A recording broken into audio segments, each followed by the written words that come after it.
y'all. Has Terence Crawford burnt too many bridges to ever get a big fight again? Let's address that in this video, man. Smash the like button, subscribe to the channel, share the video, turn on your notifications. Don't forget to catch me live Monday, Wednesday, and Thursday night at 7:30 p.m. Central Time. I'm also live every Sunday morning with the Singing OG KQKC Boxing Network. Sunday mornings, 9 a.m. Central Standard Time. And please, if you want to debate, you can hit me up on my email address, knockoutboxing86@yahoo.com, or you can also just come by the channel when I'm live and we can get it cracking right then and there. You know what I mean? But let's get to it. So, Terence Bud Crawford with Mauricio Suleiman dropping an interview saying that he believes and that the Errol Spence Terence Crawford rematch will not be next, and that the WBC is giving Bud Crawford more time to decide what exactly it is he wants to do with his WBC welterweight belt at 147. Is he gonna drop it? Is he gonna defend it? Is he moving up? They're giving him time to decide what his next move is.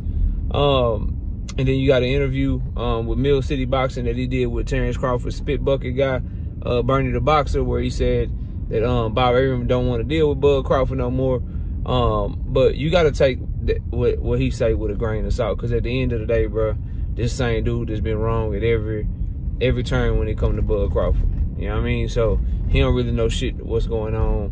Bud don't tell him nothing. He just carry a spit bucket for him. Feel me? So he did say something about Bob Arum though, so you do got to note it. But just analyzing the situation and being here to analyze the sport of boxing for you, I think it's a good question. I broached this question and talked about this a little bit on my live stream yesterday, but with new information about things that's going on with Bob Arum and Terence Crawford, you know, it's worth addressing again and diving deeper into it. Now, for Terence Bud Crawford, he is in a situation where, as a free agent, and I say this about guys like him, I say this about guys like Devin the Dream Haney, as free agents, you have to be good negotiators, meaning willing to give away some leverage, really bet on yourself, not try to overprice yourself,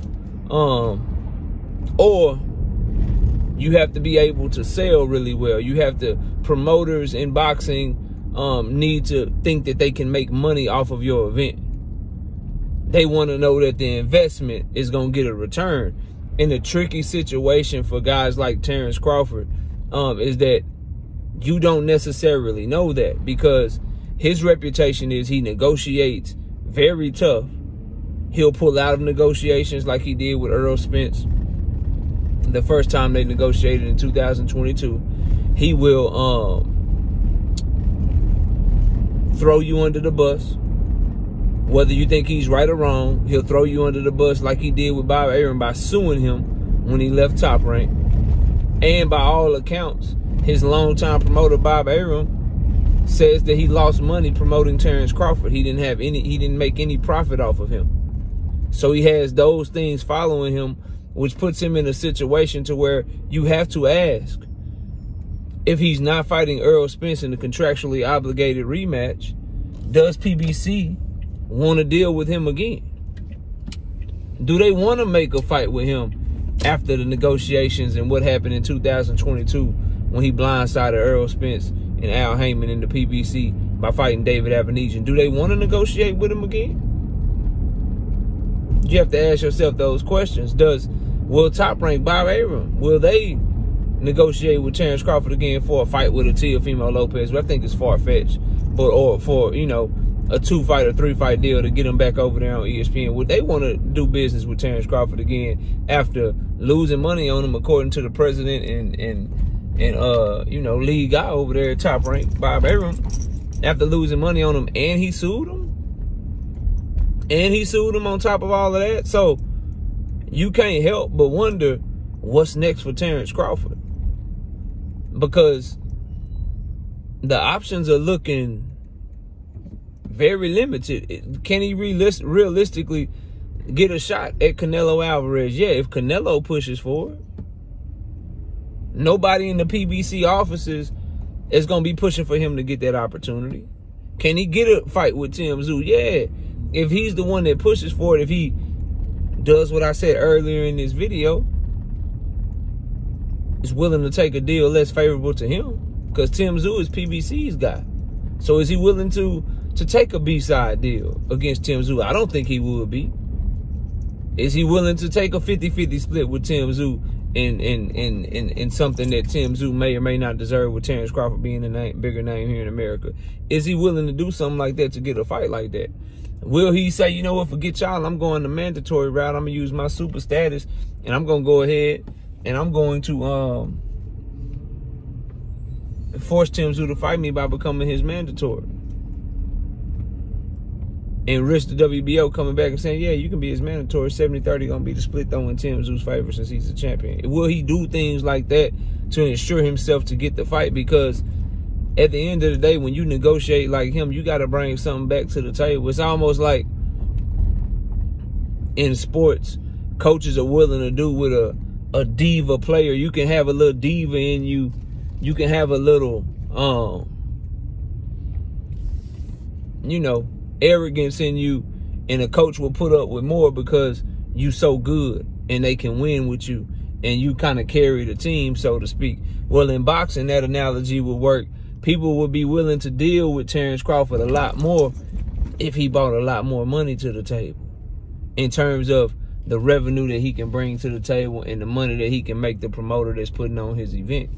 Those are the things that are going to determine whether or not Terence Bud Crawford is going to get another big fight. But he's definitely in a situation where you can't help but wonder, like, what's going on, bro? What's going on? What you going to do next? If you're not fighting Errol Spence next, then what's the next big play for you? To not take a pay cut. The point is, you don't want to take a pay cut if you Terence Bud Crawford. You don't. And you can understand that. You just hit the apex of your career. You just became a 2-division undisputed champion. First man to ever do that in the 4-belt era. The only other person in the 4-belt era to do it other than Clarissa Shields.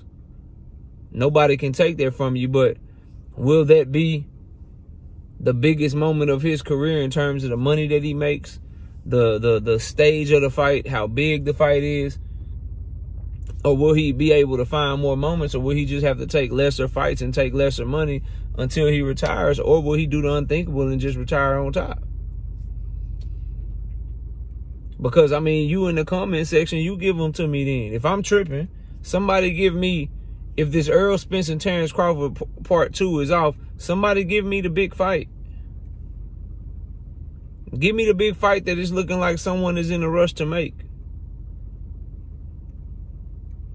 He would have to do some things and maneuver some people and outmaneuver some powerful entities to get certain shots. He would have to do that. You would have to hope that Al Heyman and the PBC are willing to play ball with you. And by all accounts, out of Errol Spence's own mouth, they was ready to walk away from you before the Spence fight. Now, if you're even more difficult to deal with, if you're even more difficult to do business with, you don't think that they might be willing to walk away even more now? Spence had to tell them, "No, I don't care if y'all say he asking for too much. Y'all say he don't deserve this. Y'all say he don't deserve that. I really want this fight. So make this shit happen." He had to step in and do that. Because his advisor told him, "Nah, bro, he asking for way too much. He don't deserve this. He don't deserve that." Earl like, "Nah, fuck it. Give him the 50-50. Give him the coin toss. Let the winner be able to decide what weight class the next fight." Like, he gave in to all of that shit to make the fight happen, against the wishes and against the advice of Al Heyman and the PBC. So,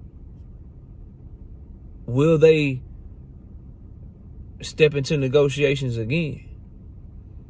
If Bud Crawford negotiates the same, and you got to think, he thinks even more of himself now. He's more accomplished than he was before he beat Errol Spence.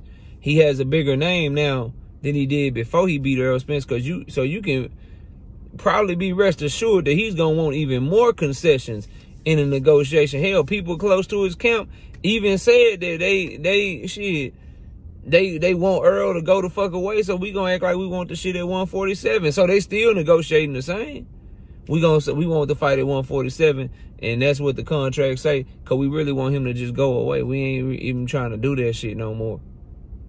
That's what they telling you. So it's very important to keep an eye on this situation, man, because Bud Crawford may not have the options that you think he have, and it's gonna come down to, and I'm telling people this, it's gonna come down to how this Errol Spence rematch didn't take place.